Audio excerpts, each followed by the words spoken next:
Hey everybody, Bobby here with EZ LYNK again. Today we've got our Can-Am Maverick R here in the shop and wanted to go over a couple little things with that. We've been asked for on some of our vehicles where diagnostic port locations and stuff like that are, so we're going to show you real quick. On this particular machine and also the X3s, underneath the center access panel here, there is your diagnostic port.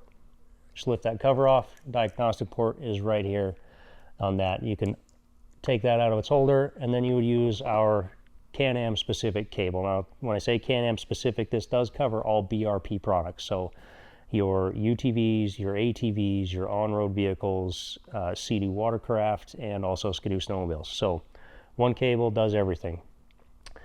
And then with our Powersports cable, in applications like this with your UTV, we've tried to give you enough length on your cable, so if you want to leave it plugged in all the time, you can do that, and you can route this underneath the dash somewhere, and then you could pair it with our weather-resistant case. Now this case has a mounting tab in it right here, so you can put this underneath the bolt, rivet, whatnot, and you can actually leave the case in the vehicle.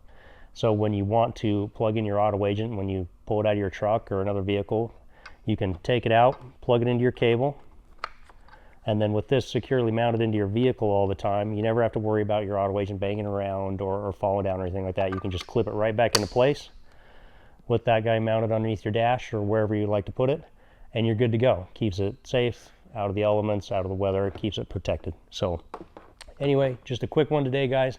So check us out for more. We're always doing more, so we'll see you on the next one. Thanks, guys.